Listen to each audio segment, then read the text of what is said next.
67th BPSC PT test 6 अब की बार 140 के पार। 6.5 लाख स्टूडेंट्स एप्लीकेंट्स हैं इस बीपीएससी पीटी में, और क्वेश्चन का स्टैंडर्ड, क्वेश्चन का आधार के हिसाब से हम लोग को हर एक तरीके से तैयार रहना है। और हर एक टेस्ट सीरीज में मेरी यही कोशिश है कि सिस्टमैटिक तरीके से हम लोग सिलेबस को कवर करें। पहला जो 10 क्वेश्चन है वो है एंशिएंट प्राचीन भारतीय इतिहास पे,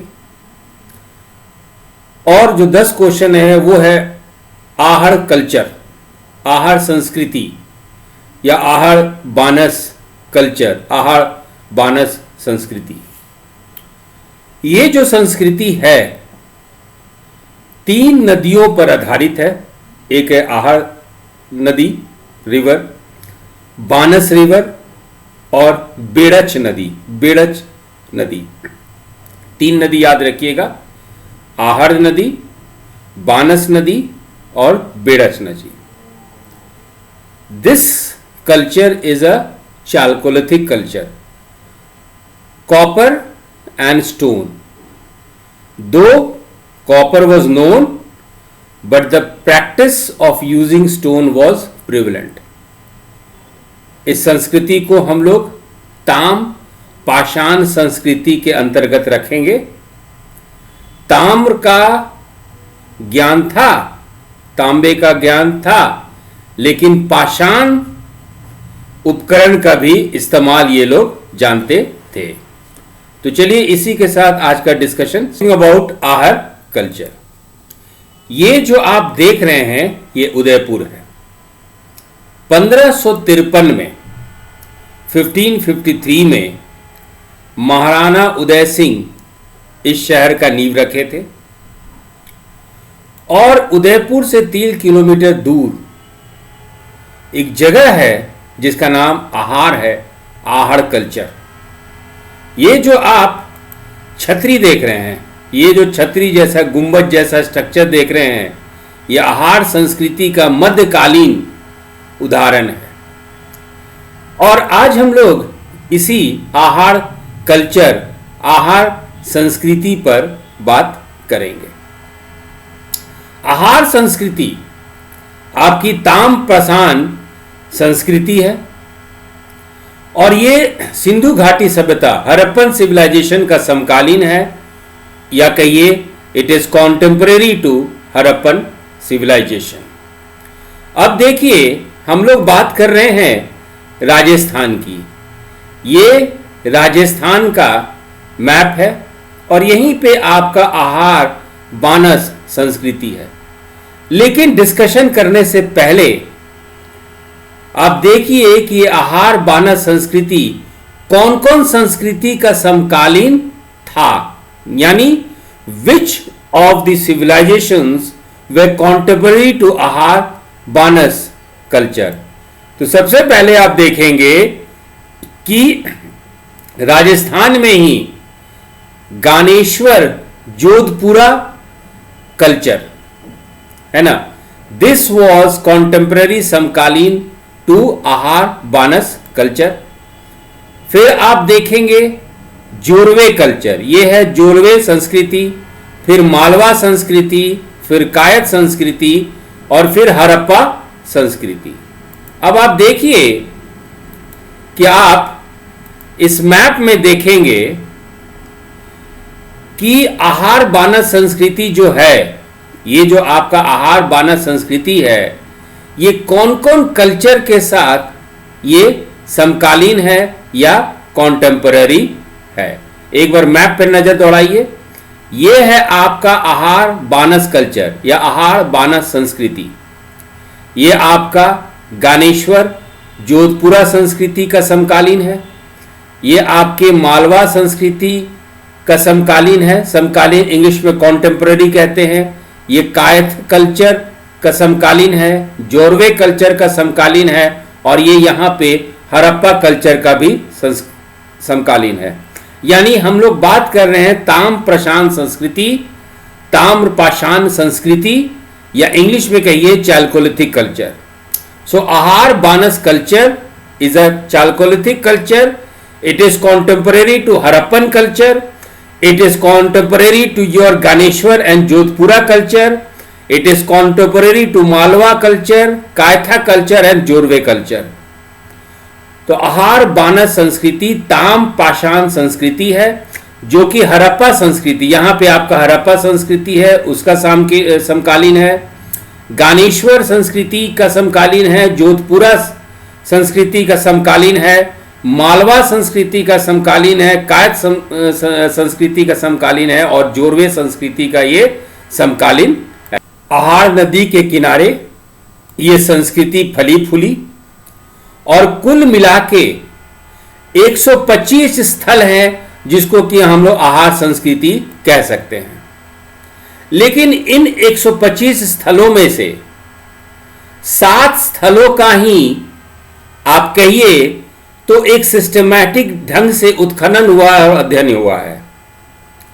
means there are 125 sites belonging to Ahar culture, but out of these 125 sites only 7 you can say that a systematic excavation work, archaeological studies have taken place. So let's see which are those 7 places. तो पहला आपका आहार है, पहला आहार ये स्थल है, और इसी आहार स्थल से इस संस्कृति का नाम आहार संस्कृति या आहार कल्चर पड़ा. दूसरा 1959 में और फिर 2000 से लेकर 2004 में जो दूसरा स्थल था, दूसरा स्थल वो आपका है गिलुंद. गिलुंद का उत्खनन कार्य बीबी लाल किए थे.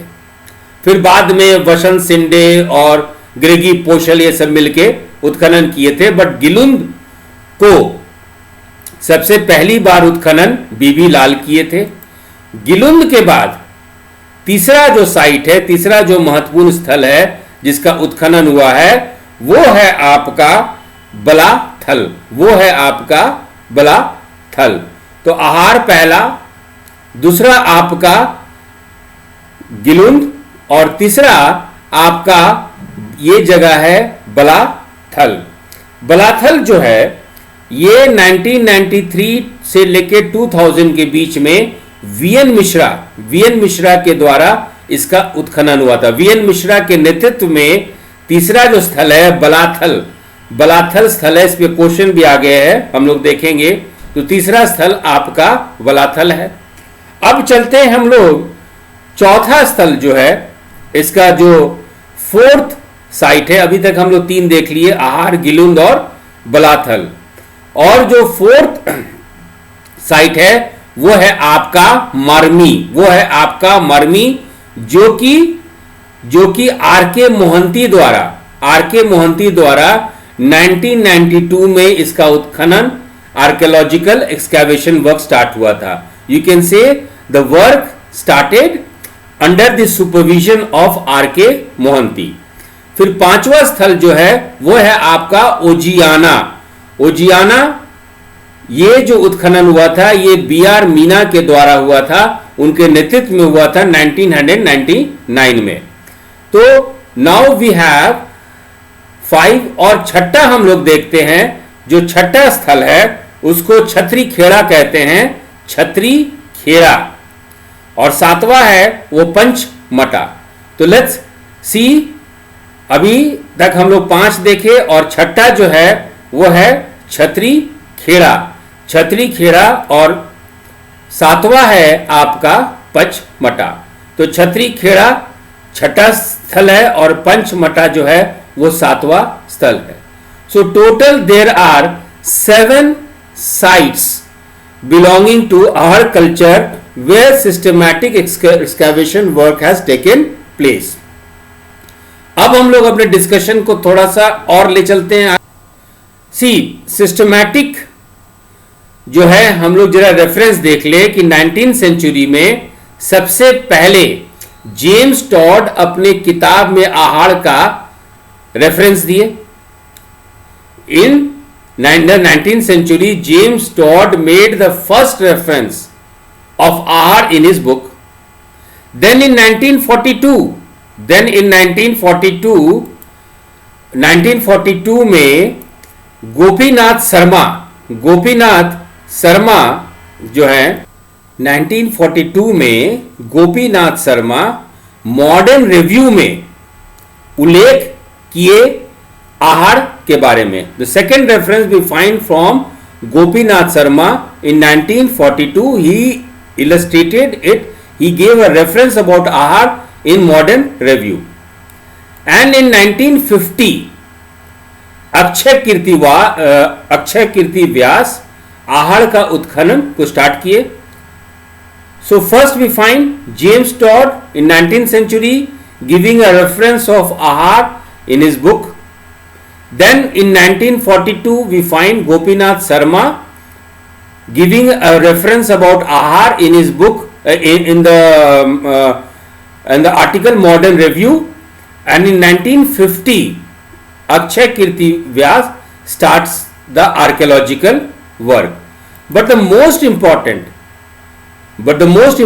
work was done between 1952 and 53 when R.C. Agarwal he started the excavation work at ahar. 1952 और 53 के बीच में आरसी अग्रवाल आहार का उत्खनन का कार्य शुरू किए, और जब ये उत्खनन के परिणाम स्वरूप आरसी अग्रवाल इस निर्णय पे पहुंचे कि no, this Ahar culture belongs to chalcolithic site, यानी आरसी अग्रवाल के कंक्लूजन पे ही हम लोग को मालूम चलता है कि आहार कल्चर इज अ चालकोलिथिक ताम्रप्रशान संस्कृति है। तो आरसी अग्रवाल द्वारा आहार का उत्खनन से हम लोग को एक नई संस्कृति, ताम्रप्रशान संस्कृति की आहार संस्कृति के बारे में हम लोग को जानकारी मिलती है। चलिए इसी इंट्रोडक्शन के साथ अब हम लोग क्वेश्चन नंबर 1 से स्टार्ट करेंगे। चलिए question number 1, which of the following river is known as hope of the forest? निम्नलिखित में से कौन सी नदी होप ऑफ फॉरेस्ट या वन की आशा के रूप में जानी जाती है? अब देखिए इस मैप को देखिए, ये है राजस्थान का मैप, और ये जो नदी देख रहे हैं आप, ये नदी है ना, इस नदी को देखिए, ये नदी है, यही नदी है आपकी बानस नदी, और इसी बानस नदी को होप ऑफ द फॉरेस्ट या वन की आशा कही जाती है। बानस नदी जो है it is a tributary of the Chambal river. Chambal नदी की ये सहायक नदी, और चंबल नदी खुद यमुना नदी की सहायक नदी है, और यमुना नदी गंगा नदी की सहायक नदी है। और बानस की लंबाई जो है 512 किलोमीटर है। The length of बानस is 512 kilometres. तो इसी बानस रिवर को कहा जाता है hope of the forest, hope of the forest. और इसी बानस नदी पे आधारित है आपका आहार संस्कृति। So which of the following river is known as hope of the forest? Banas river is known as the hope of the forest. निम्नलिखित में से कौन सी नदी होप ऑफ द फॉरेस्ट या वन की आशा के रूप में जानी जाती है? तो वह है आपका बानस नदी। वन का सही ऑप्शन है A. Question number 2, where do we find sites of Ahar culture? निम्नलिखित में से कौन आहार संस्कृति के स्थल हैं? कहां कहां हम लोग को आहार संस्कृति के स्थल मिले हैं? क्वेश्चन नंबर 2 ये पूछा जा रहा है इसमें कि आहार संस्कृति के स्थल हमें कहां कहां मिले हैं। जैसा कि इंट्रोडक्शन में हम लोग बात किए थे, करीब 125 स्थल हैं जहां पे आहार संस्कृति का हम लोग को स्थल मिला है। तो ये आहार संस्कृति का स्थल यानी the sites of Ahar culture has been found mainly in Rajasthan and also in Madhya Pradesh. तो 2 का सही ऑप्शन है ए, मध्य प्रदेश एंड राजस्थान, मध्य प्रदेश और राजस्थान। 2 का सही ऑप्शन है ए। चलिए क्वेश्चन नंबर 3 पे चलते हैं। क्वेश्चन नंबर 3 पे चले, देखिए फिर से एक बार आप देखिए, ये है आपका आहार, ये है बलाथल जो हम लोग डिस्कस किए थे, ये है गिलुंद, और ये है आपका बानस नदी, ये है आपका बानस नदी। यही बानस नदी होप ऑफ द फॉरेस्ट या वन की आशा बोला जाता है। और ये देखिए आहार नदी या बानस नदी पे आहार स्थल खुद है, जिससे इसका नाम पड़ा बलाथल और गिलुंद। तो आई होप मैप के थ्रू आपको ये क्लियर हो गया होगा। चलिए क्वेश्चन नंबर 3 पे चलते हैं। What is the period for Ahar culture in India? Bharat में आहार संस्कृति की अवधि क्या है? तो फ्रॉम 3000 टू 1500 बीसी, 3000 से 1500 ईसा पूर्व तक की अवधि को हम लोग आहार संस्कृति, आहार कल्चर का नाम दे सकते हैं। 3 का सही ऑप्शन है ए, 3 का सही ऑप्शन है A. Question number 4, question number 4, which of the following is correct for Ahar culture? निम्नलिखित में से कौन आहार संस्कृति के लिए सही है? Contemporary to the Indus valley civilisation, क्या यह सिंधु घाटी सभ्यता का समकालीन था? यस था। Adjacent to the Indus valley civilisation, अभी हम लोग मैप में देखे कि सिंधु घाटी सभ्यता का यह पड़ोसी भी है, सिंधु घाटी सभ्यता का यह पड़ोसी भी है। और सबसे बड़ा इंपॉर्टेंट चीज है कि यह चालकोलिथिक कल्चर है, ताम प्रशांत संस्कृति है। यदि ताम प्रशांत संस्कृति है तो Ahar Banas people were exploiting the copper ores of Aravalli range to make axes and other artefacts. ये कॉपर इसको कहां से मिलता था? खेतरी माइन से। तो आहार बानस पीपल जो है कॉपर ओर को अरावली का जो पहाड़ है उसमें से जो खान था कॉपर का, उससे वो लोग कॉपर निकालते थे और एक्स बनाते थे, आपका कुल्हाड़ी बनाते थे, एक्स बनाते थे और दूसरे भी उपकरण बनाते थे। तो सी भी सही है। आहार बानस लोग अरावली श्रेणी के तांबे के अयस्कों का उपयोग करके कुल्हाड़ी और अन्य कलाकृतियां बनाते थे, ये सी भी सही है। तो 4 का सही ऑप्शन है डी, 4 का सही ऑप्शन है डी सभी विकल्प, 4 का सही ऑप्शन है डी सभी विकल्प, all the. Question number 5, which of the following crops were grown by people belonging to Ahar culture? C wheat barley था, these were the main crops, wheat भी था बार्ली था। बट उनके आर्कियोलॉजिकल रिमेन्स में, उत्खनन में कुछ हम लोग को चावल का भी अवशेष मिला है, जिसको रिकंस्ट्रक्ट करके बोला गया, देखा गया कि हो सकता है ये राइस भी हो, ठीक है। But the main crops were wheat and barley, गेहूं और जौ। Which of the following crops were grown by people belonging to Ahar culture? So the answer is wheat, answer is wheat and barley, यानी 5 का है ए और B. निम्नलिखित में से कौन सी फसल आहार संस्कृति से संबंधित लोगों द्वारा उगाई जाती थी? तो गेहूं और जौ, गेहूं और जौ, ए और बी। चावल के भी अवशेष मिलने का अनुमान है, लेकिन उसको निश्चित तौर से तरीके से नहीं कहा जा सकता। But yes, you can say to a large extent we have find some remnants of rice. तो 5 का ए और बी मेनली जौ और गेहूं था। Question number 6, which of the following is the alternative name for आहार? निम्नलिखित में से कौन आहार का वैकल्पिक नाम है? देखिए, इसको प्राचीन नाम है इसका ताम्रवती या ताम्रवती, ये है प्राचीन नाम, ठीक है। ताम्रवती या ताम्रवती ये है इसका प्राचीन नाम, इसका ये प्राचीन नाम है। अघातपुर और अघत दुर्ग है ना, अघाट दुर्ग है ना, अघाटपुर या अघाट दुर्ग इसका मध्यकालीन नाम है। मेडिवल एज में, मध्यकालीन इतिहास में इस जगह का नाम अघाटपुर या अघाट दुर्ग पड़ गया, लेकिन आज इसको लोग धूलकोट के नाम से जानते हैं, आज इसको लोग जो है धूलकोट के नाम से जानते हैं।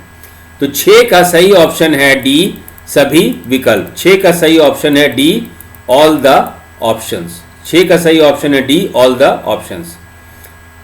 Question number 7, which of the following is or are the most extensively excavated sites of आहार कल्चर? निम्नलिखित में से कौन आहार संस्कृति का सबसे व्यापक रूप से उत्खनन स्थल है? देखिए, आहार से तो नाम पड़ा ही पड़ा, पहला यही हुआ था उत्खनन, 7 उत्खनन स्थल थे जिसको कि हम लोग डिस्कस किए थे, यानी 7 जो इंपॉर्टेंट जहां जहां उत्खनन हुआ है वो है आपका आहार है सबसे पहले, फिर गिलुंद है, फिर बलाथल है, चौथा आपका मारमी है, पांचवा आपका छतरी खेड़ा है, पचमटा है, उजियाना है ना। ये सब जगह जो है 7 है। क्वेश्चन में 2 ही ऑप्शन है, बलाथल और गिलुंद। तो which of the following are the most extensively excavated sites of Ahar culture then Balathal and Gilund. निम्नलिखित में से कौन आहार संस्कृति का सबसे व्यापक रूप से उत्खनन स्थल है? वह है बलाथल और गिलुंद। 7 का ए और बी, 7 का ए और बी। ये देखिए, ये है, ये मैप को देखिए, आहार तो सबसे पहले उत्खनन हुआ, फिर हुआ बलाथल और गिलुंद। तो बलाथल और गिलुंद जो है सबसे ज़्यादा व्यापक रूप से आहार के बाद most excavated site, detailed information has been taken from these 2 sites. चलिए question number 8, which of the following pottery is associated with आहार कल्चर?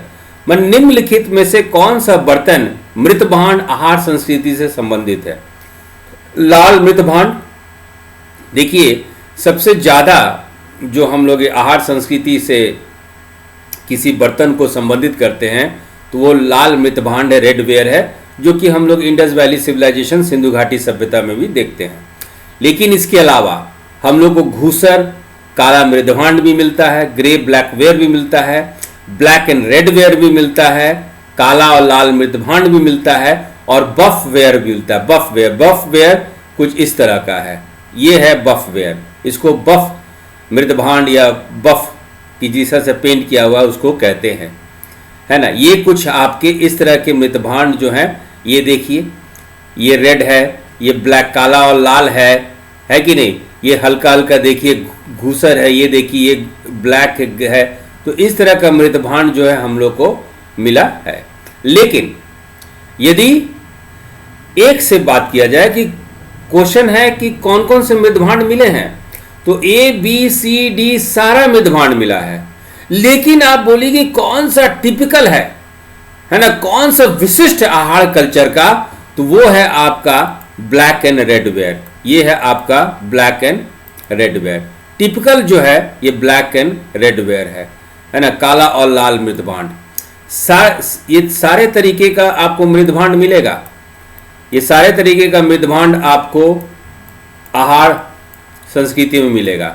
लेकिन सबसे जो विशिष्ट है, टिपिकल, वो है ब्लैक एंड रेड वेयर, यानी कि 8 का सही ऑप्शन है सी। याद रखिएगा, मृदभांड के आधार पे हम लोग वैदिक सभ्यता, उत्तर वैदिक काल, हड़प्पा काल, मौर्य काल, ये सब पहचानते हैं।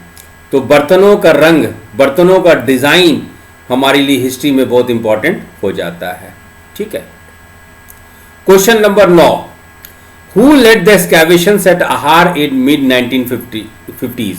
1950 के दशक के मध्य में आहार में खुदाई का नेतृत्व किसने किया?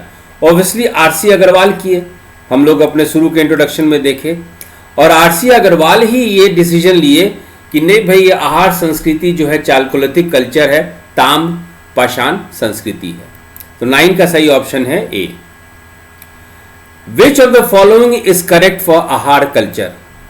ठीक है, आहार संस्कृति के लिए निम्नलिखित में से कौन सा सही है?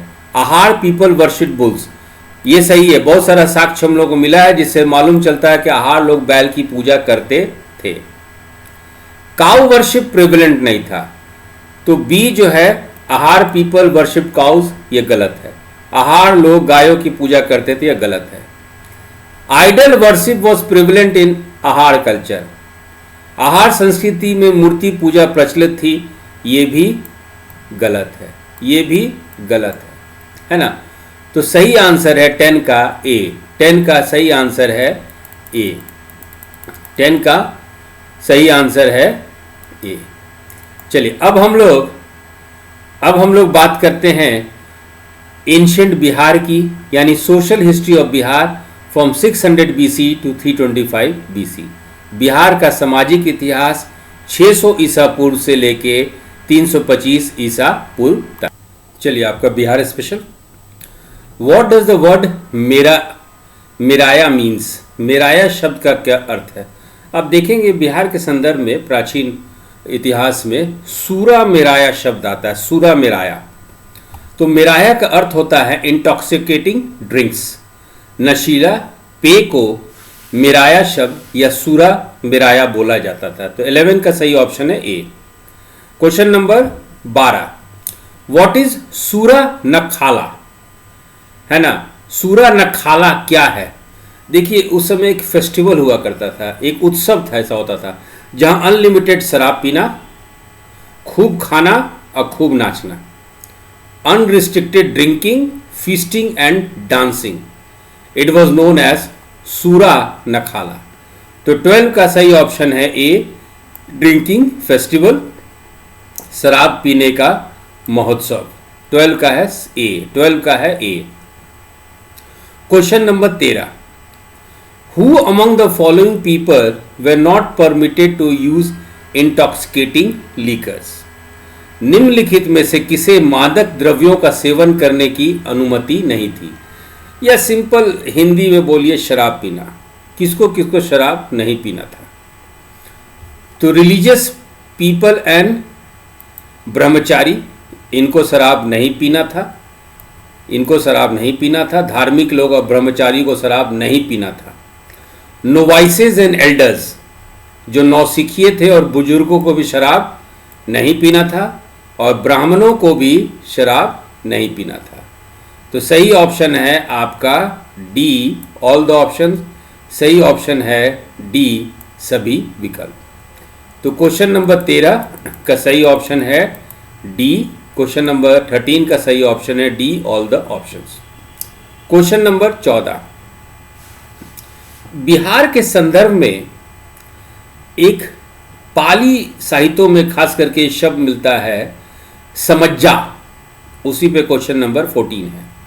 What does the term samajja in Pali literature means in Bihar? Pali साहित्य में समज्जा शब्द का क्या अर्थ है? तो इसको फेस्टिव गैदरिंग्स के रूप में इसको लिया जाता था। समज्जा मीन्स फेस्टिव गैदरिंग्स, उत्सव सभा, मैंने एक ऐसा सभा जहां पे उत्सव मनाया जा रहा हो। तो 14 का ए, 14 का है ए। 15, जातक में भी एक शब्द मिला है नखट। जातकों में शब्द है नखत। इसका अर्थ क्या है? इसका भी अर्थ है फेस्टिव ओकेजन्स, उत्सव सभा। तो 15 का भी सही ऑप्शन है ए। क्वेश्चन नंबर 16, एक बहुत महत्वपूर्ण पर्व है बिहार में और उसको कहते हैं हम लोग कटिका या कमुदी महोत्सव। उसको हम लोग कटिका या कमुदी महोत्सव कहते हैं। इसके बारे में क्या सही है? This festival occupies a prominent place in the Buddhist text. आप देखिएगा बुद्धिस्ट लिटरेचर में, बुद्धिस्ट टेक्स्ट में इस पर्व को एक बहुत ही महत्वपूर्ण स्थान मिला है। तो ए सही है, ये आपका सही है। B option, it was whole heartedly celebrated by the people of Bihar belonging to all sections of the society.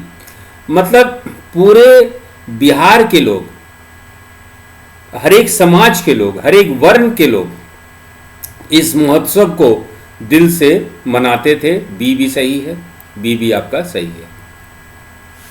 C option, it was celebrated on the Chaturmas festival on the month of Kartikeya on the full moon day.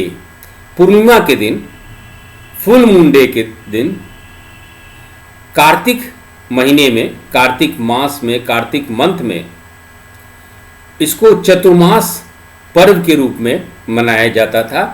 तो सी भी सही है, सी भी आपका सही है। तो सही ऑप्शन डी। क्वेश्चन नंबर 16 का सही ऑप्शन डी, सभी विकल्प। तो क्वेश्चन नंबर 16 का सही ऑप्शन है डी, सभी विकल्प। चलिए क्वेश्चन नंबर 17, ये आपका कमुदी महोत्सव पे एक प्लेलेट है। प्लेलेट मतलब छोटा नाटक।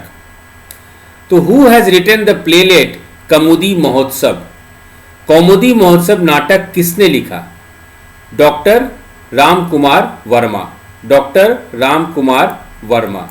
17 का सही ऑप्शन है ए।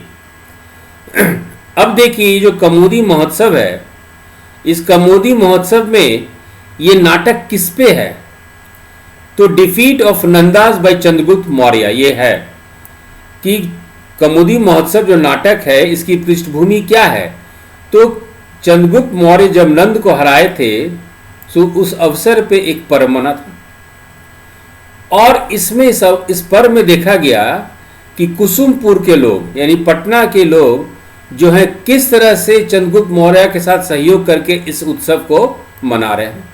तो it reflects on the cooperation of the people of Kusumpur with Chandragupta Maurya. ये चंद्रगुप्त मौर्य के साथ कुसुमपुर के लोगों के सहयोग को दर्शाता है, ये भी सही है।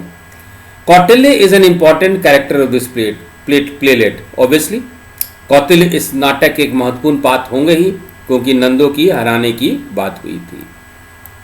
तो 18 का भी सही ऑप्शन है डी, ऑल द ऑप्शंस। 18 का सही ऑप्शन है डी, सभी विकल्प। क्वेश्चन नंबर 19 चलते हैं।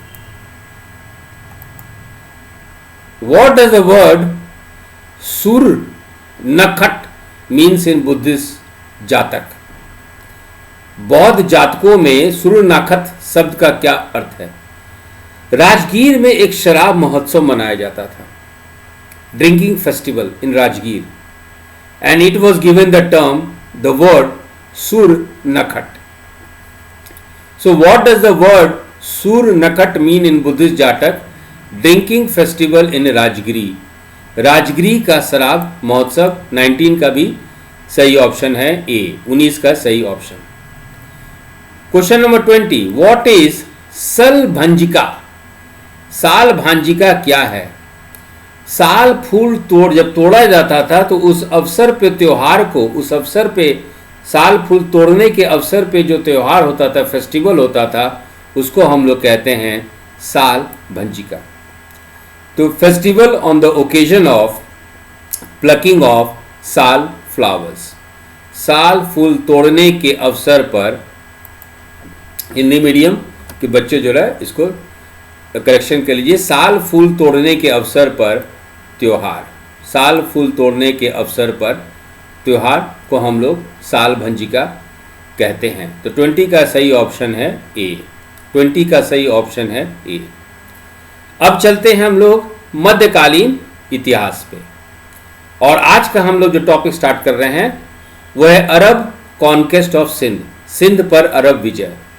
देखिए बच्चों, हम लोग सिस्टमैटिकली चल रहे हैं, तो इसलिए अपना कॉपी पेन निकालिए और नोट्स बनाना, और जो भी हम लोग डिस्कशन में बात करेंगे उसको लिखते चले जाइए। तो अभी जो है मेडिवल हिस्ट्री का जो टॉपिक है अरब कॉन्क्वेस्ट ऑफ सिंध।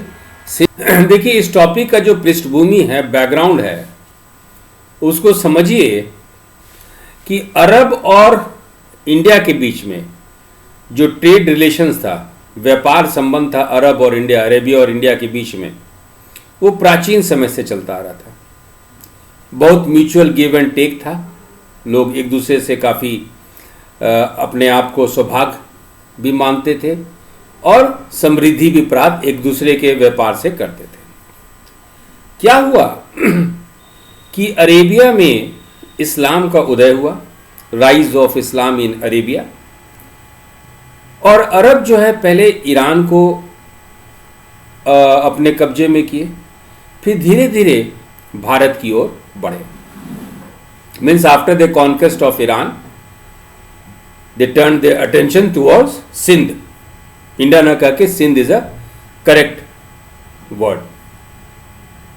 पहला जो अटैक हुआ था अरब का सिंध पे, वो था कालिफ उमर के समय इन 636 AD।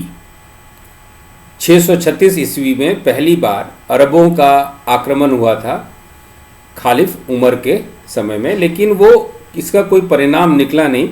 It was plundering red only, मैंने एक लूटपाट करके वो लोग वापस चले गए। जहां तक राजनीतिक व्यवस्था का सवाल है, पॉलिटिकल कंडीशन की बात है, जहाँ पर जब सिंध पे अरबों का आक्रमण हुआ तो कोई सेंट्रलाइज्ड पावर इंडिया में नहीं था, कोई केंद्रीकृत शक्ति नहीं थी। भारत छोटे छोटे राज्यों में विभाजित था, तो कोई भी ऐसा शक्ति था नहीं जो कि अरब के आक्रमण को रोक सके। हर्षवर्धन के मृत्यु के बाद भारत जो है बहुत छोटे छोटे राज्यों में बंट चुका था, और यही सबसे बड़ा कारण था जिससे कि अरबों का भारत में आना। इसी पृष्ठभूमि पे हम लोग अपना अरब कॉन्क्वेस्ट ऑफ सिंध पे अरब विजय हम लोग चालू करते हैं। Question number 21, what was the name of Afghanistan at the time of Chandragupta Maurya? Chandragupta Maurya के समय अफगानिस्तान का क्या नाम था? अब देखिए, ये है आज का अफगानिस्तान, ये है मॉडर्न अफगानिस्तान, और चंद्रगुप्त मौर्य के समय इस जगह का नाम देखिए क्या था। चंद्रगुप्त मौर्य के समय जगह का नाम क्या था? गंधार। तो सही answer Gandhar. Question number 21, what was the name of Afghanistan at the time of Chandragupta Maurya? Gandhar. Chandragupta Maurya के समय अफगानिस्तान का क्या नाम था? गंधार। तो 21 का सही ऑप्शन है A. Question number 22, which of the following are alternative names for Hindu Shahis kingdom? Hindu Shahi साम्राज्य के लिए निम्नलिखित में से कौन सा वैकल्पिक नाम है? इसको हिंदू शाह साम्राज्य बोला गया है, हिंदू शाह साम्राज्य बोला गया है, तो 1 सही है। इसको ओदी शाहीज और उदी शाही भी बोला गया है, यह भी सही है। इसको ब्राह्मण शाही भी बोला गया है, ब्राह्मण शाही भी इस साम्राज्य को बोला गया है। तो 22 का सही ऑप्शन है D, all the options. Question number 22 का सही ऑप्शन है डी, सभी विकल्प। Question number 23, Hindu Shahi kingdom इस साम्राज्य का कौन कौन क्षेत्र पे अधिपत्य था? Means over which of the following areas Hindu Shahis kingdom ruled? Kabul valley, Kabul घाटी, गंधार या वेस्टर्न पंजाब, पश्चिमी पंजाब। देखिए, यह है आपका हिंदू शाही साम्राज्य का ये मैप। अब देखिए इसमें क्या क्या आ रहा है भैया। काबुल घाटी, गंधार और लाहौर, ये सब देख रहे हैं, ये क्या है? वेस्टर्न पंजाब। काबुल वैली, गंधार और वेस्टर्न पंजाब, ये तीनों क्षेत्र जो था ये आपके हिंदू शाही साम्राज्य में, ये हिंदू शाही साम्राज्य में था। So question number 23, over which of the following areas Hindu Shahis kingdom ruled? Kabul valley yes, Gandhar yes, western Punjab yes. तो सही ऑप्शन बच्चों 23 का डी, ऑल द ऑप्शंस। निम्नलिखित में से किस क्षेत्र पे हिंदू शाही साम्राज्य का शासन था? काबुल घाटी यस, गंधार यस, पश्चिमी पंजाब यस। तो 23 का है सभी विकल्प। 23 का है डी, सभी विकल्प। क्वेश्चन नंबर 24, अब हिंदू शाही डायनेस्टी, हिंदू शाही साम्राज्य, ये इतिहास है, इसके बारे में हम लोग को जानकारी, ये सबसे अच्छी जानकारी कहाँ से मिलती है? तो which of the following gives us extent information on the Hindu Shahi dynasty? Kalhana का रजत तरंगिणी, कल्हन की रजत तरंगिणी, कल्हांस रजत तरंगिणी, ये मुख्य स्रोत है जिससे कि हम लोग को हिंदू शाही साम्राज्य का के बारे में जानकारी मिलती है। तो 24 का सही ऑप्शन है ए, 24 का सही ऑप्शन है A. What type of coins were issued by Hindu Shahis? Hindu Shahi द्वारा किस प्रकार के सिक्के जारी किए गए थे? तो वो सिल्वर कॉइन, वो चांदी के सिक्के। ये देखिए इस तरह के सिक्के जो हैं हिंदू शाही राजाओं द्वारा जारी किए गए थे। अब देखिएगा इसमें कि धीरे धीरे जैसे जैसे साम्राज्य का समय आगे बढ़ते जा रहा है, चांदी का मात्रा इसमें कम होते जा रहा है। ये बात नोट करने वाली बात है। और इसको, ये चांदी का सिक्का डिस्कवर कौन किया था? याद रखिएगा, ये चांदी का सिक्का है ना, चांदी का सिक्का, silver coins were first discovered by James Tod. He was a British orientalist and he discovered it in 1822। So a British orientalist, orientalist का मतलब होता है जो ईस्ट कंट्रीज के बारे में, पूर्व के बारे में जो अध्ययन करे। तो जेम्स टॉड जो थे वो ब्रिटिश ओरिएंटलिस्ट थे और 1822 में सिल्वर कॉइन्स को, हिंदू शाही सिल्वर कॉइन्स को ये डिस्कवर किए थे। तो question number 25, which type of coins were issued by Hindu Shahis? Hindu Shahi द्वारा किस प्रकार के सिक्के जारी किए गए थे? तो वो है आपका सिल्वर कॉइन, वो है आपका चांदी के सिक्के, यानी 25 का सही ऑप्शन है B. Question number 26, who first discovered the Hindu Shahi silver coinage? Hindu Shahi चांदी के सिक्के की खोज सबसे पहले किसने की? 1822 में जेम्स टॉड, 1822 में जेम्स टॉड। 26 का सही ऑप्शन ए, ये हैं आपके James Tod. Question number 27, who was Durlabh Vardhan? दुर्लभ वर्धन कौन थे? देखिए, हम लोग को बहुत सारा जानकारी इस शासन के बारे में नहीं मिल पाता है क्योंकि स्रोत के कमी के कारण। एनीवे, तो एक राजा का नाम आता है दुर्लभ वर्धन।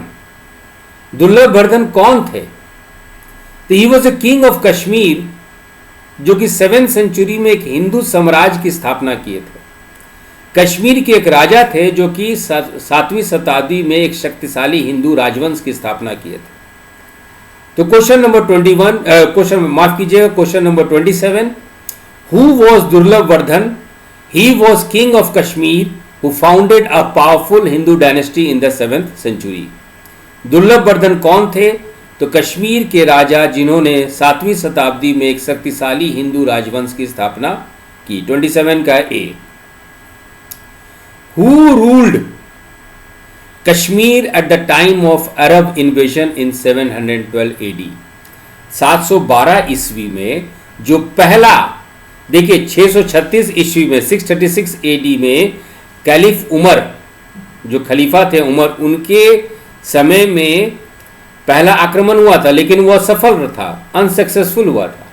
लेकिन पहला सक्सेसफुल अरब इन्वेजन सिंध पे 712 ईस्वी में 712 एडी में हुआ था।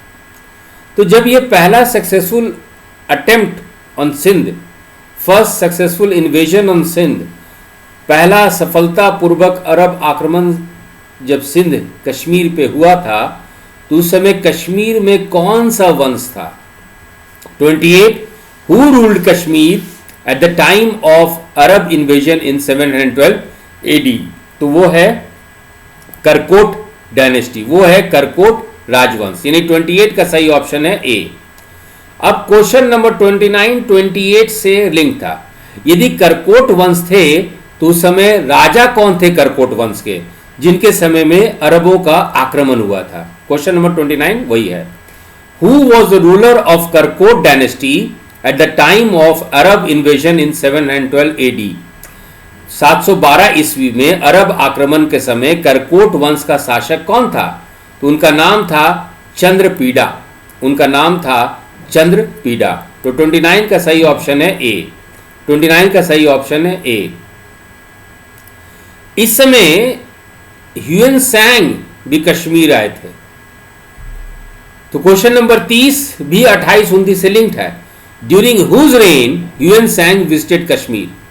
ह्यूएन सांग किसके शासन काल में कश्मीर आया था? तो वो आए थे चंद्रपीड़ा के समय, वो आए थे चंद्रपीड़ा के समय। तो 30 का है सही ऑप्शन ए। अब देखिए, अब अगला टेस्ट में, टेस्ट 7 में हम लोग चंद्रपीड़ा के बाद का इतिहास हम लोग लेंगे, इसीलिए अपने नोट्स को क्रमबद्ध तरीके से बनाते चलिए। अब हम लोग बात कर रहे हैं मध्यकालीन बिहार की, मेडिवल बिहार का, बिहार हिस्ट्री। देखिए, हम लोग बिहार हिस्ट्री में बात किए थे कि तिरहुत क्षेत्र को इल्तुतमिश कोशिश किए थे कि अपना दिल्ली सल्तनत के अधीन लेके आ जाया जाए, लेकिन ये उतना सफल नहीं रहा। क्वेश्चन नंबर 31 उसी पर आधारित है कि who finally annexed Tirhut and finally annexed it to the Delhi sultanate. किसने अंततः तिरहुत पे कब्जा कर लिया और तिरहुत को दिल्ली सल्तनत में मिला लिया? तो घियासुद्दीन तुगलक इन 1324। घियासुद्दीन तुगलक 1324 में नोट्स बना लीजिए, 1324 में घियासुद्दीन तुगलक, है ना, नोट्स में अपना एकदम बना लीजिए। 31 का सही ऑप्शन है ए। अब देखिए क्वेश्चन नंबर 32 31 से रिलेटेड है और 31 जो है पिछले टेस्ट के मेडिवल बिहार से रिलेटेड है। सवाल यह है कि घियासुद्दीन तुगलक जब अटैक किए तिरहुत पे 1324 में तो क्या क्या हुआ, क्या क्या उसका परिणाम हुआ। Question number 32, what was the result of Ghiyasuddin Tughlaq's final attack on Tirhut in 1324। 1324 में तिरहुत पर घियासुद्दीन तुगलक के अंतिम हमले का क्या परिणाम हुआ? तो भाई उस समय के राजा हरसिंह देव थे, वो नेपाल भाग गए, हरसिंह देव नेपाल भाग गए। Tirhut was annexed to the Delhi sultanate, Tirhut को दिल्ली सल्तनत मिला लिया गया, यह सही है।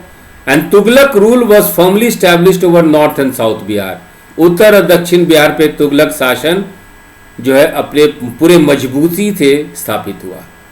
तो 32 का सही ऑप्शन है डी। 32 का सही ऑप्शन है डी। बार बार बोल रहे हैं बच्चों, ये सब लिंक्ड है क्वेश्चन एक दूसरे से, नोट्स बनाते चले जाइए। Question number 33, who built Jami mosque at Darbhanga in 1402-3। 1402-3 में दरभंगा में जामी मस्जिद का निर्माण किसने करवाया था? तो वो थे आपके इब्राहिम शाह सरकी, इब्राहिम शाह सरकी। तो क्वेश्चन नंबर 3 का सही ऑप्शन है, खूब सॉरी माफ कीजिएगा, क्वेश्चन नंबर 33 का सही ऑप्शन है डी। क्वेश्चन नंबर 33 का सही ऑप्शन है डी, इब्राहिम शाह सरकी। अब जो है हम लोग याद कीजिएगा बच्चों, पिछले टेस्ट में हम लोग बात किए थे कि मध्यकालीन बिहार जब हम लोग स्टार्ट करते हैं तो कर्नाट वंश से स्टार्ट करते हैं और कर्नाट वंश का हम लोग आपको डिटेल में हम लोग देख चुके हैं। अब क्वेश्चन नंबर 34 ये पूछता है कि कर्नाट वंश के बाद, कर्नाट डायनेस्टी के बाद बिहार में कौन सी डायनेस्टी आई उस क्षेत्र में, उस नॉर्थ बिहार में, राइट, जिसको आप तिरहुत भी कहते हैं, मिथिला के नाम से भी जानते हैं, है ना। मिथिला प्राचीन भारत में, मेडिवल में तिरहुत, है ना, फिर मॉडर्न में भी ये नाम हो जाता है। तो question number 34, which dynasty succeeded Karnat dynasty?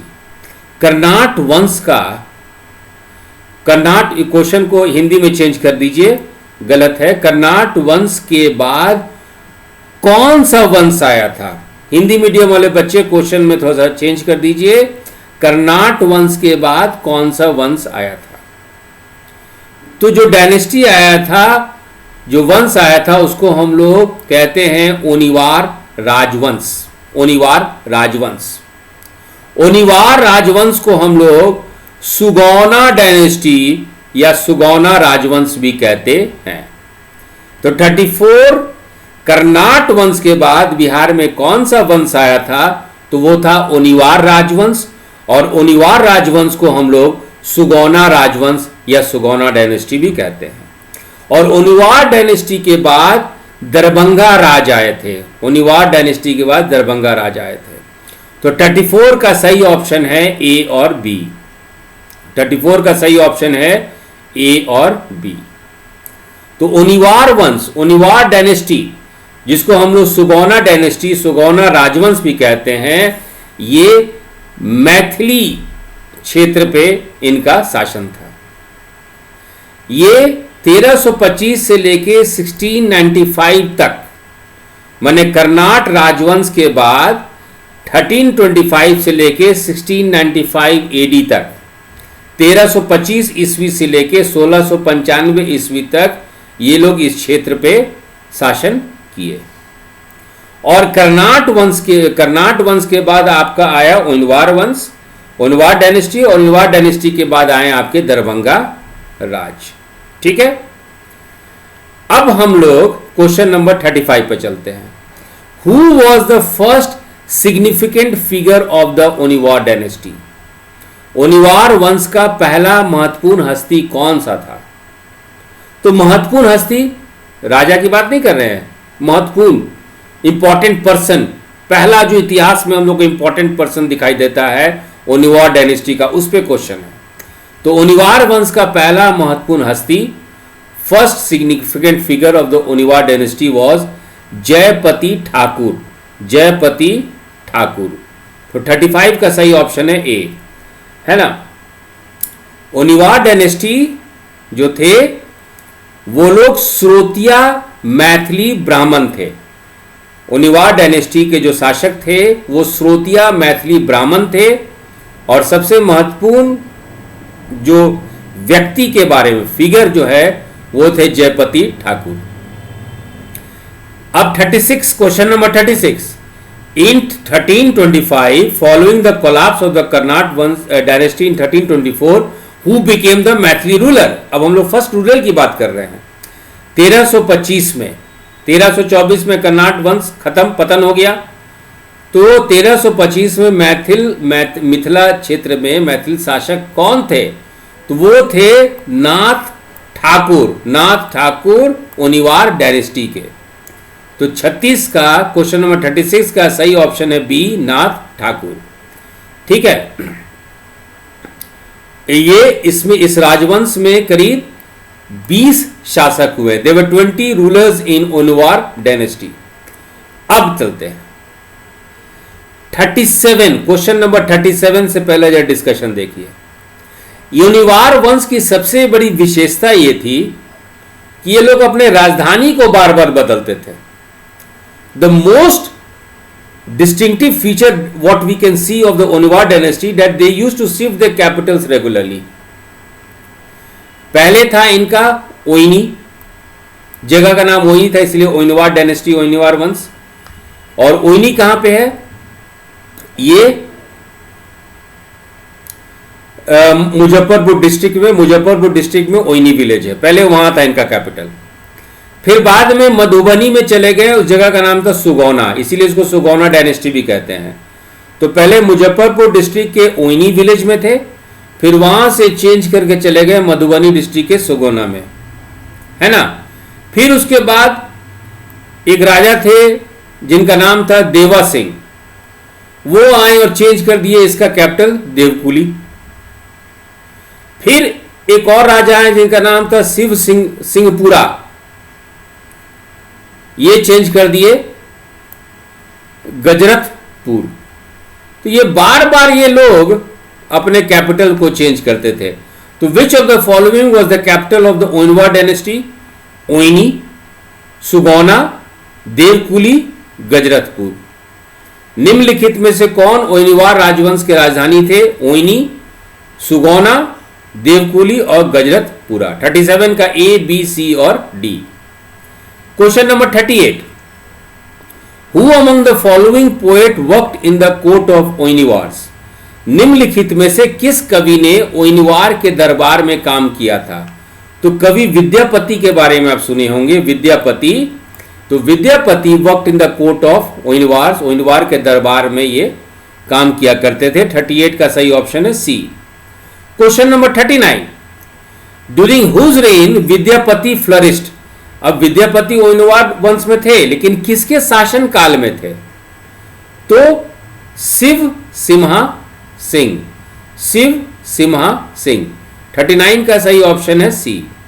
Question number 40, who was the last independent ruler of Oinwar dynasty? Oinwar वंश जिसमें करीब 20 शासक थे, उनका अंतिम स्वतंत्र शासक कौन था? तो वो थे लक्ष्मीनाथ सिंह देव। वो थे लक्ष्मीनाथ सिंह देव। तो 40 का सही ऑप्शन है सी। 40 का सही ऑप्शन है सी, है ना। अब question number 41, who killed Lakshminath Singh Dev? Lakshminath Singh Dev जो अंतिम स्वतंत्र शासक थे ओनिवार वंश को, तो उनको कौन मारा, किसने उनकी हत्या कर दी?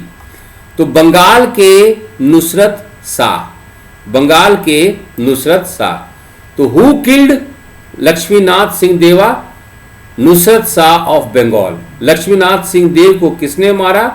तो बंगाल के नुसरत शाह। बारदोली सत्याग्रह, क्वेश्चन आंसर के माध्यम से इस टॉपिक को हम लोग कंप्लीट करेंगे। प्लीज़ नोट्स बनाते रहिए। चलिए, पहला 42, क्वेश्चन नंबर 42, बारदोली सत्याग्रह का पहला question. Where is Bardoli? Bardoli कहाँ है? तो गुजरात में। 42 का सही ऑप्शन है ए, गुजरात।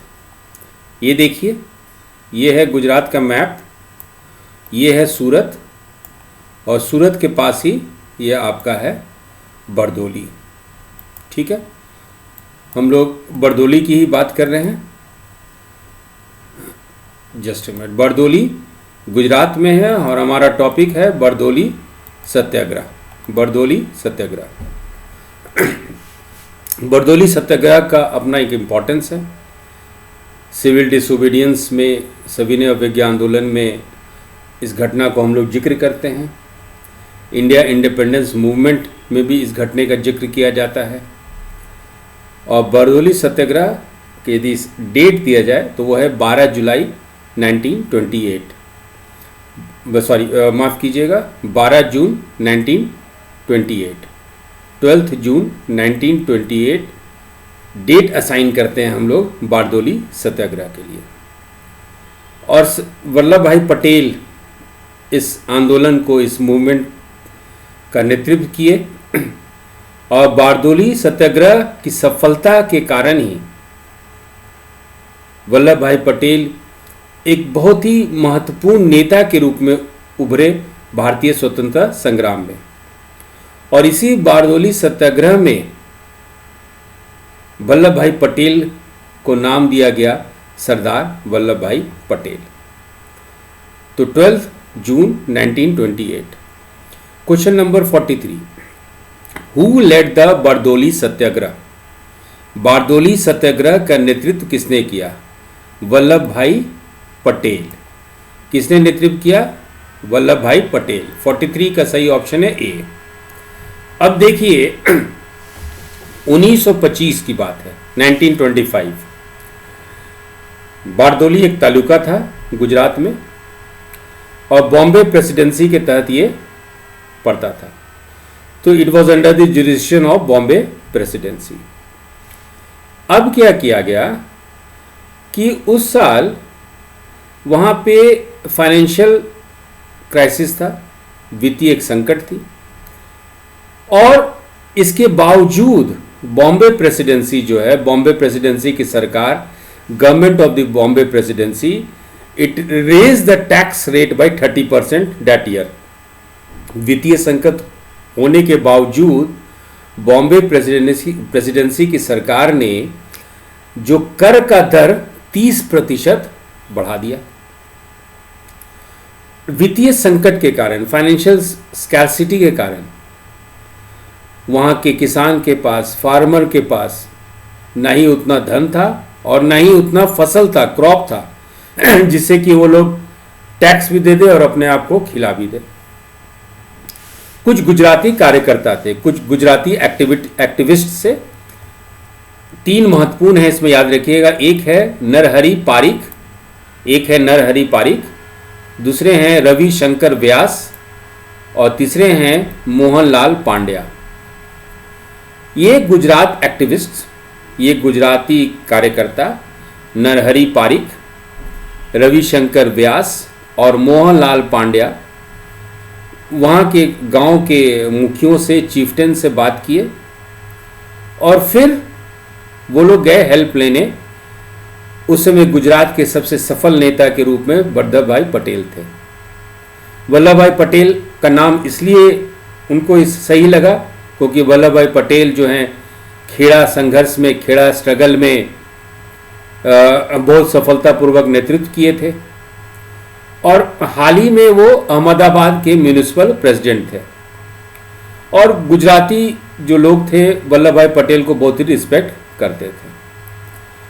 तो 43 who led the Bardoli Satyagraha, Bardoli सत्याग्रह का नेतृत्व किसने किया?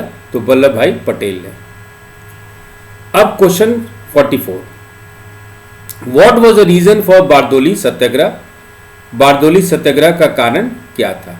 तो हम लोग देख चुके हैं कि इन 1925 taluka of Bardoli in Gujarat suffered financial troubles. 1925 में गुजरात में बारदोली के तालुका को वित्तीय संकट का सामना करना पड़ा। The government of the Bombay presidency has raise the tax rate by 30% that year. 30% tax को बढ़ा दिया गया and refuse to cancel the raise in the face of the calamities. यहाँ तक कि बॉम्बे प्रेसिडेंसी की सरकार जो है कर बढ़ाई, लेकिन जब बोला गया कि कर कम कर दीजिए, वित्तीय संकट है, तो भी सरकार जो है डेट दे दी कि इस समय तक आपको टैक्स देना है। और किसानों के पास कर चुकाने के लिए संपत्ति और फसल नहीं थी। The farmers did not have property and crops to pay off the taxes.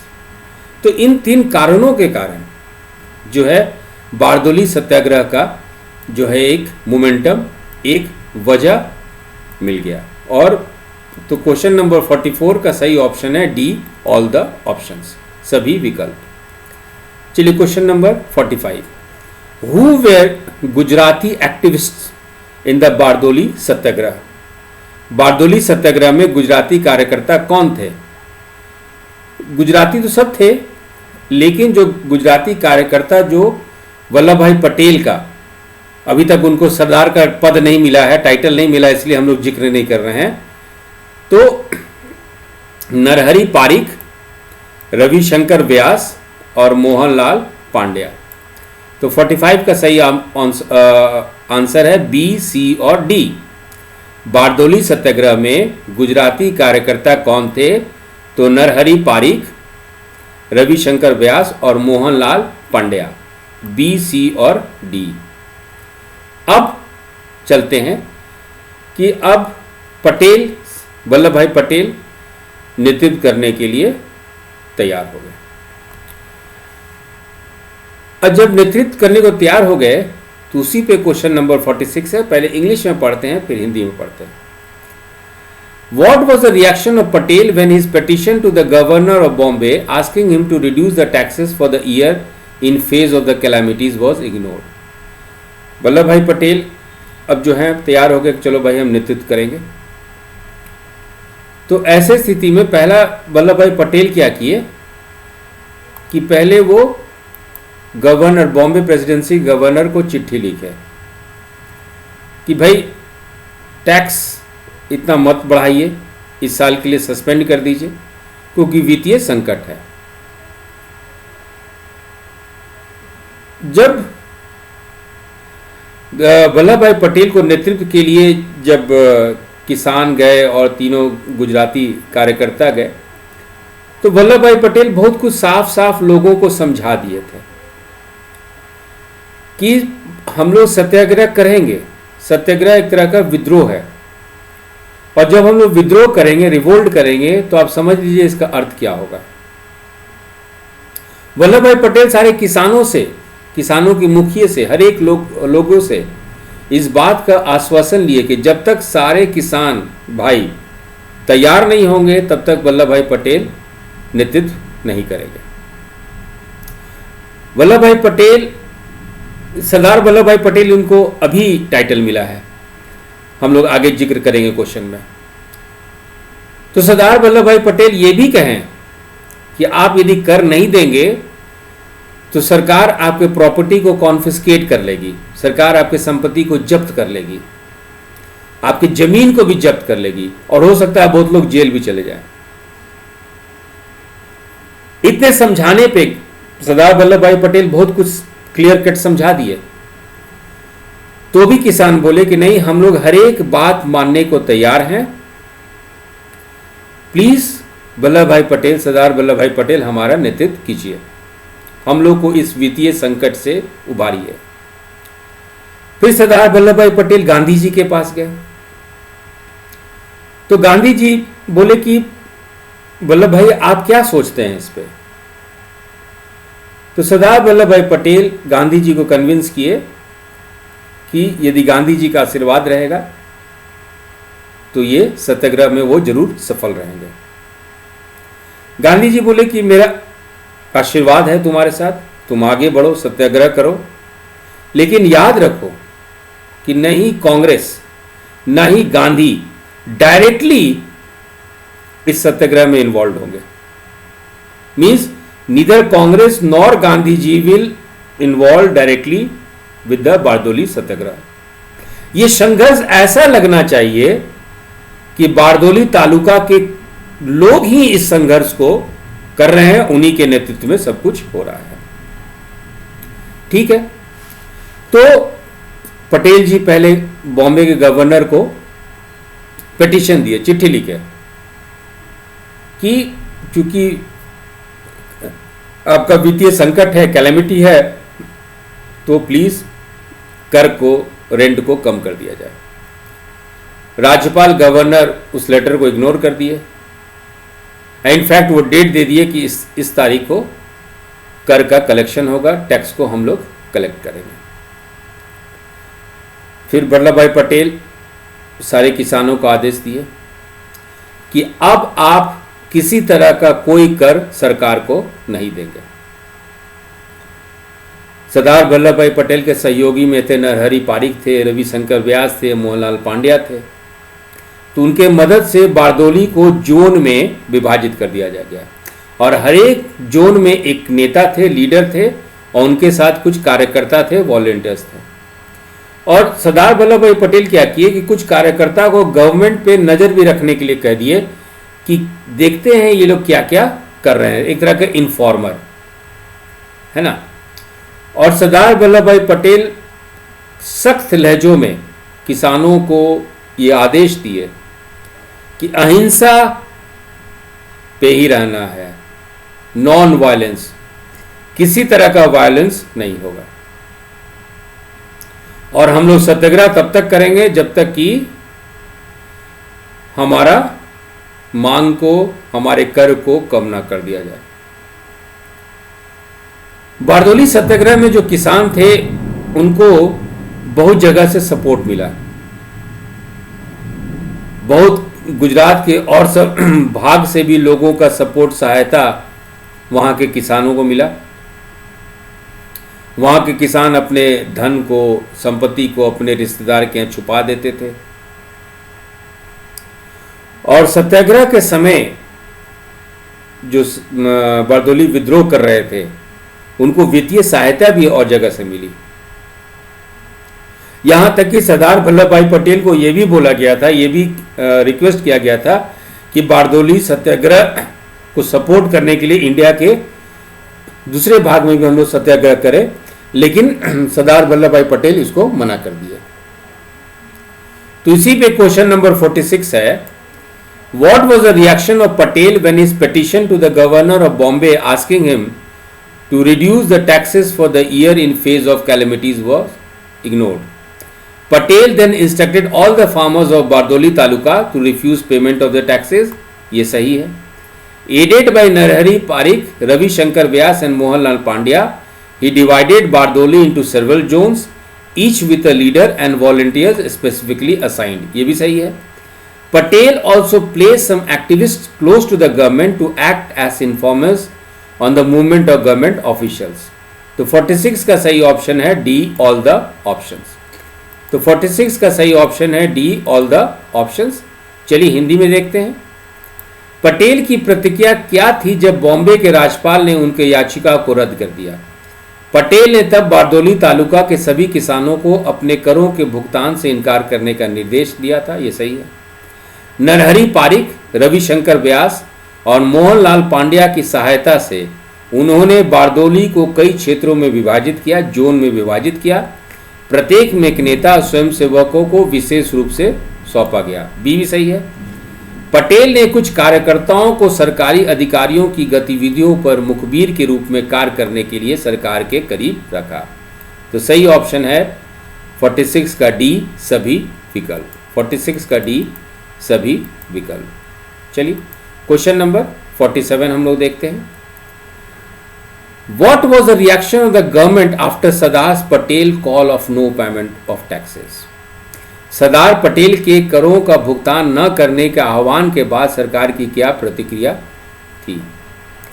अब देखिए, सरकार जो है वो डिसीजन ली थी कि हम इस सत्याग्रह को खत्म कर देंगे। तो सरकार क्या की कि टैक्स इंस्पेक्टर यानी कर के जो संग्रहक थे, टैक्स इंस्पेक्टर के साथ एक पठान माने उत्तर पश्चिम भारत से पठान का एक समूह, पठान का एक बैंड बनाए। पठान और टैक्स कलेक्टर लोग जाते थे किसान के घर, उनका जो भी प्रॉपर्टी था, धन था, संपत्ति था, कैटल था, मवेशी था, सबको सीज कर लेते थे, जमीन जब्त कर लेते थे और जमीन जब्त करने के बाद उसको ऑक्शन, नीलामी करने की कोशिश की है, लेकिन कोई सामने आया नहीं खरीदने के लिए। और इसके लिए सरदार वल्लभ भाई पटेल को क्रेडिट देना पड़ेगा, क्योंकि वो एक वॉलंटियर रखे थे, एक कार्यकर्ता रखे थे देखने के लिए कि क्या क्या सरकार कर रही है। और जहां से सरकारी अधिकारी आते थे, बिगुल बजा दिया जाता था और सारे किसान जो है गांव छोड़ के जंगल में छुप जाते थे।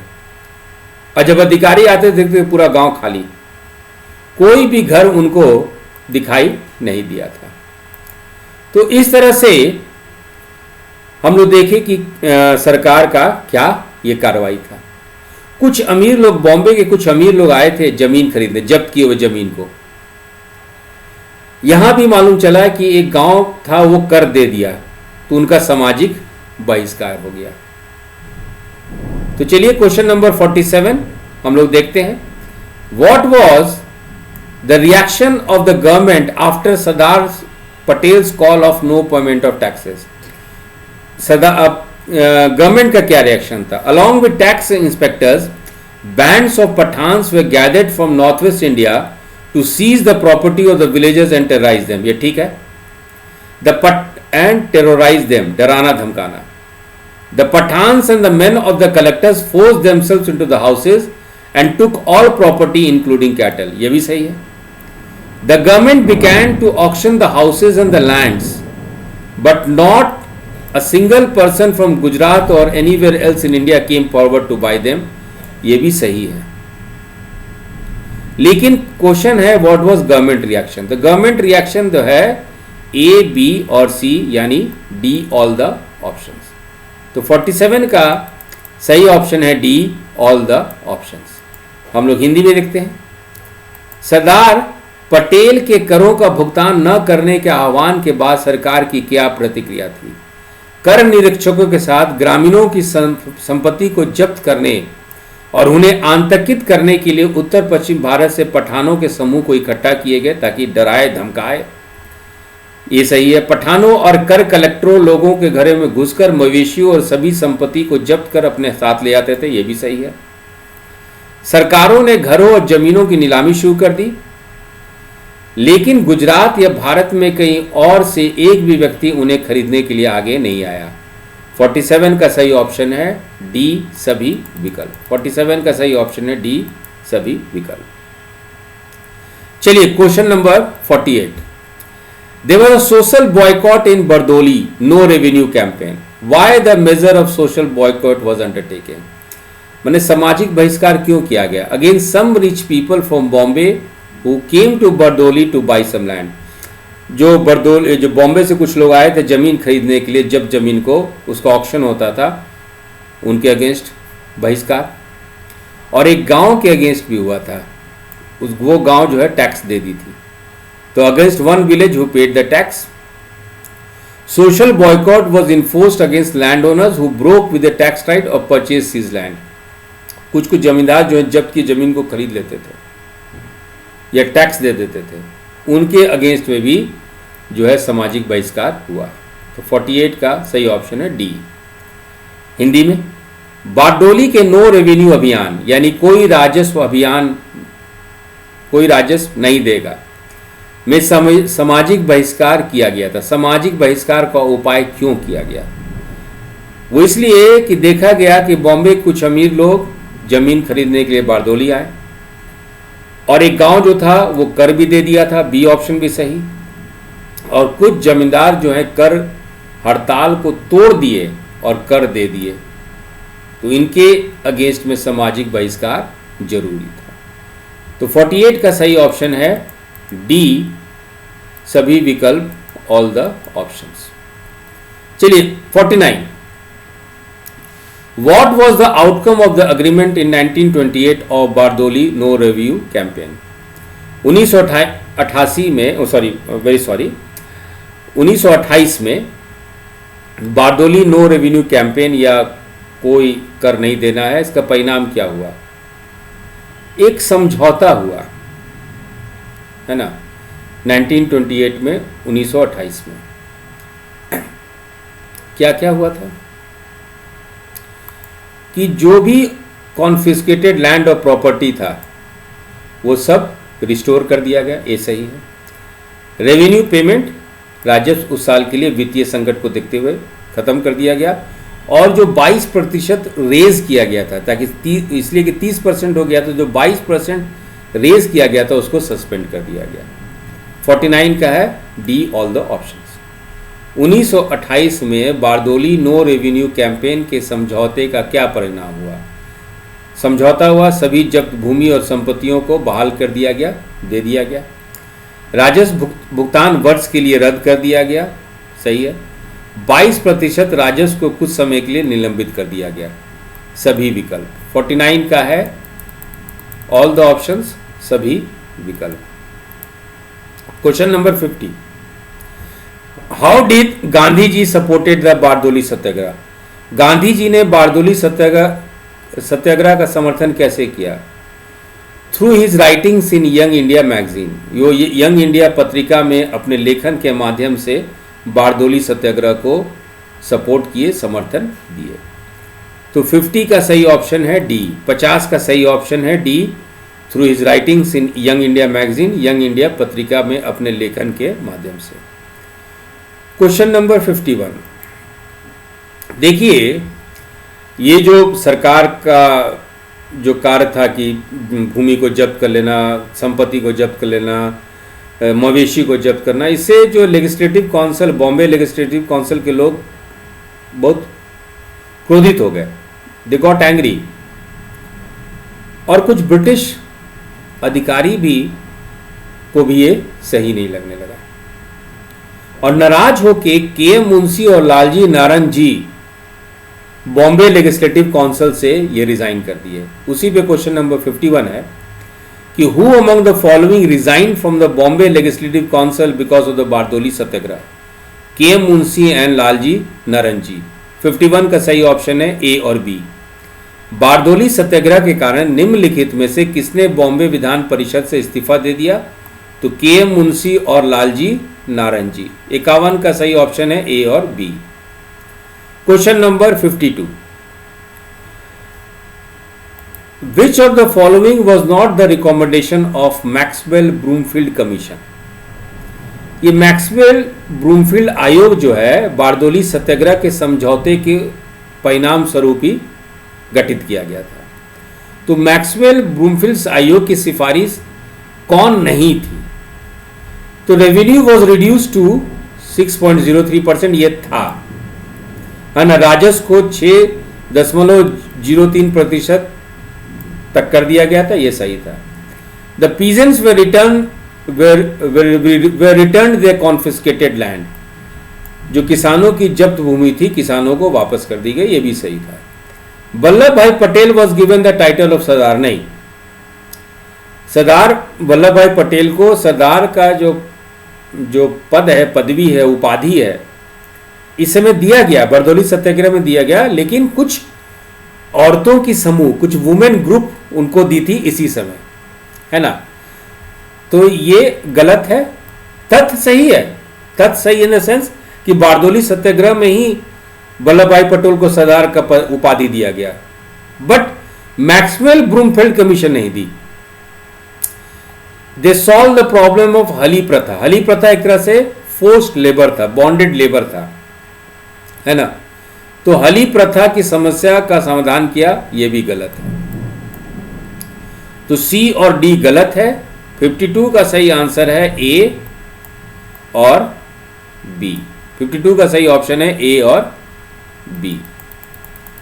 चलिए क्वेश्चन नंबर हम लोग अब 53 करते हैं। 53 आपका फल्गु नदी है। मेरे ख्याल से बारदोली सत्याग्रह टॉपिक जो है ये कंप्लीट हो गया। अच्छा से रिवाइज करते रहिए। अगले सेशन में हम लोग फल्गु नदी लेंगे और उसके बाद हम लोग ह्यूमन डाइजेस्टिव सिस्टम, मानव पाचन तंत्र करेंगे, और जो भी क्वेश्चन है पूरा मानव पाचन तंत्र आपका खत्म हो जाएगा। अच्छी तरह से पढ़िए, अच्छी तरह से डिस्कशन में पार्टिसिपेट कीजिए, अच्छी तरह से रिवाइज कीजिए, नोट्स बहुत अच्छा बना लीजिए और अब की बार 140 के पार।